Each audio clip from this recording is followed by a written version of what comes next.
Imagine this. Sarah and John, a couple for 5 years, face a common problem. John's friend from out of town, Mark, is in town for work. John invites Mark for dinner, assuming Sarah knows. He mentions it casually a few times, but Sarah, busy with work deadlines, misses the important details. The day arrives and Mark shows up at the door. What? Mark is here for dinner? Why didn't you tell me? Sarah is shocked. She feels hurt and excluded, like John didn't think it was important enough to tell her directly. John is confused. I thought you knew. I mentioned it a few times. He thought Sarah knew and feels wrongly accused of being inconsiderate. This small misunderstanding creates a crack in their foundation of trust. This scenario, while simple, highlights a universal truth about relationships. Even small misunderstandings can snowball into bigger issues when they involve trust. The key is to address these issues head-on before they escalate. Let's break down how this seemingly minor situation became a problem. John, assuming Sarah was aware, didn't see the need to formally announce the dinner. In his mind, he did tell her, albeit casually. I mentioned it. Why is she making a big deal? On the other hand, Sarah feels disregarded. She interprets John's lack of a direct conversation as him not valuing her enough to include her in the decision. If he cared about my feelings, he would have told me properly. Both perspectives are valid. This isn't about who's right or wrong, it's about understanding how a breakdown in communication can lead to hurt feelings and mistrust.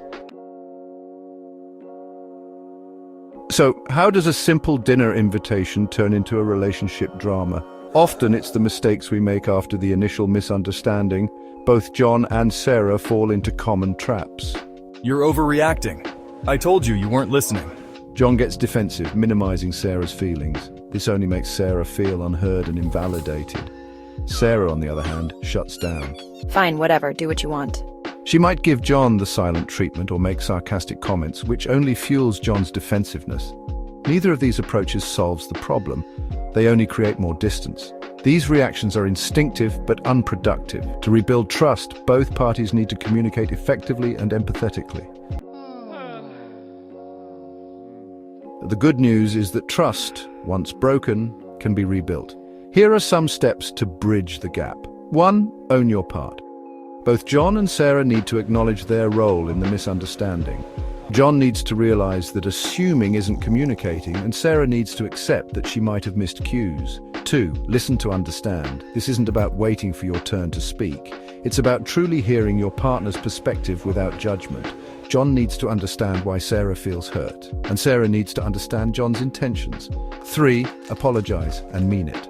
A sincere apology goes a long way. John can apologize for not being clearer and making Sarah feel excluded. Sarah can apologize for her reaction and any hurtful things she might have said. 4. Move forward together. Dwelling on the past won't help.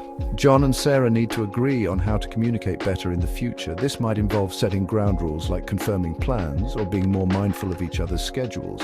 Rebuilding trust takes time and effort, but it's an essential investment in any relationship. Remember, communication is key. Talk openly, listen actively, and be willing to see things from your partner's point of view.